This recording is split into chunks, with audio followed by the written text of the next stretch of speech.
Nirwana tahu bahwa waktu 5 tahun sudah sangat lama.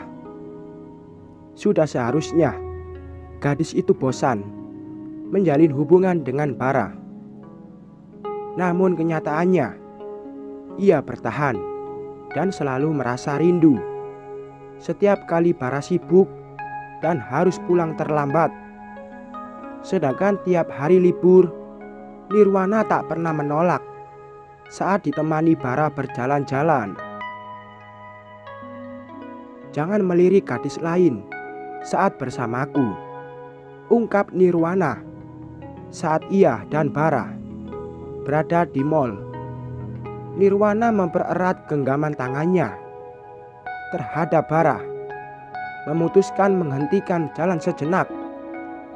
Kala menyadari Bara melirik gadis lain, Bara menatap Nirwana dengan tatapan gemas, kemudian terkekeh saat melihat Nirwana cemberut.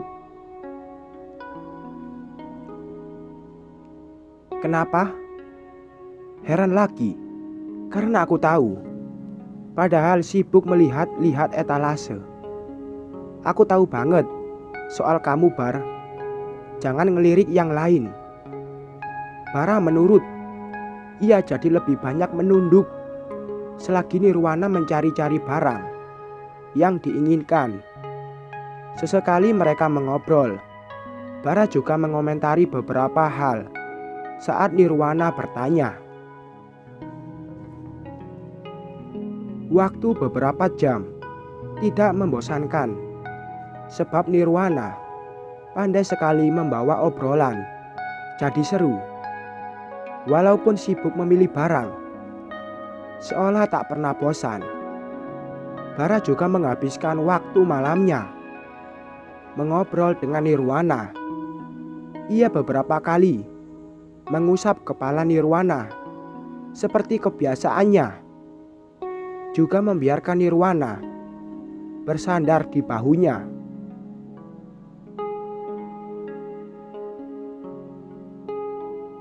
Televisi yang ada di ruang tamu itu menjadi tidak berguna. Bara lebih senang menghabiskan waktu mengobrol dengan Nirwana. "Oh iya, Bar. Kenapa kamu suka banget sih ngeliatin cewek lain?" "Aku risih, gak suka," protes Nirwana yang tampaknya masih jengkel. Namun gadis itu masih nyaman sekali bersandar di bahu Bara. "Kamu mau aku hukum lagi?"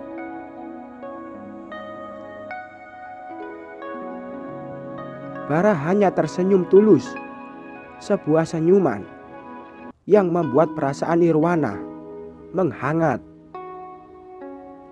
Di balik senyuman itu, Bara teringat saat dimana Nirwana cemburu dan menghukumnya dengan menyuruh Bara menendang tembok, lantas meminta maaf terhadap tembok tersebut. Sudah berulang kali, bahkan pernah lebih parah. Walaupun Bara selalu menurut.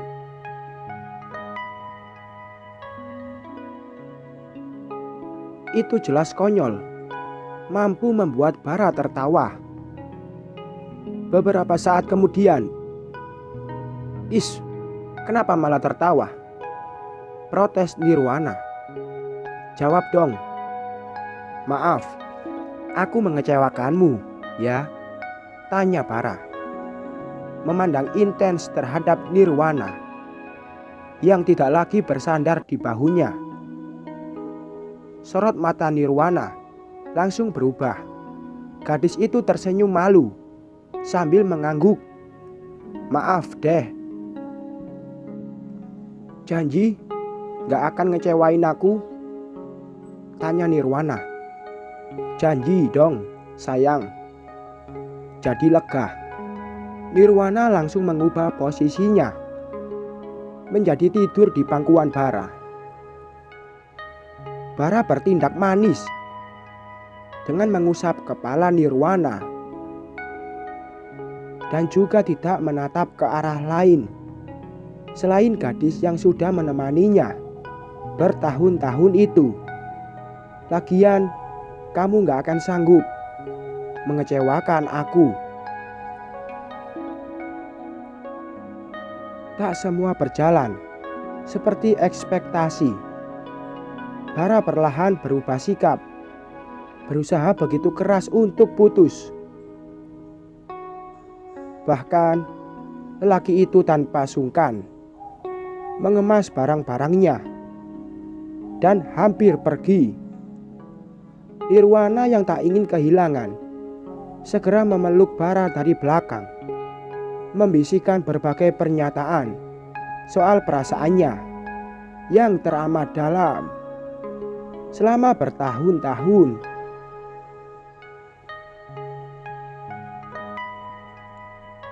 Jangan pergi, hubungan kita udah gak sehat, Wana.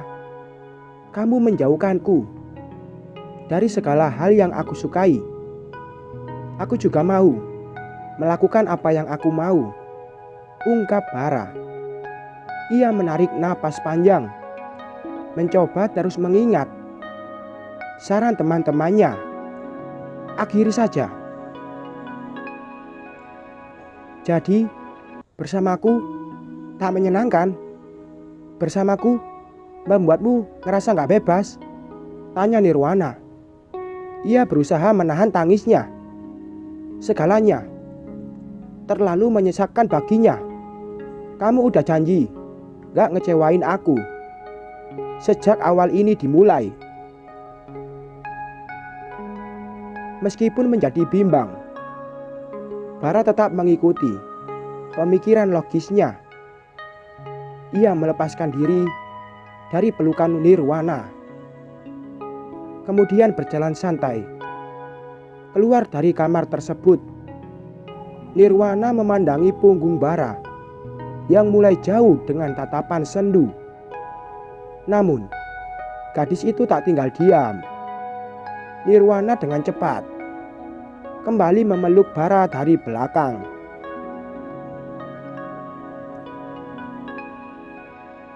Terlalu erat, Bara bahkan tidak tega untuk melakukan tindakan kasar agar Nirwana menyerah. Kamu mau jadi seperti ayahmu? Tanya Nirwana. Kali ini suaranya terdengar tegas. Tukang selingkuh, gak setia, mengkhianati dan menyakiti perasaan ibumu. Kamu masih ingat tangisan ibumu, Bar? Tangisan yang jadi saksi betapa sakitnya ditinggalkan. Aku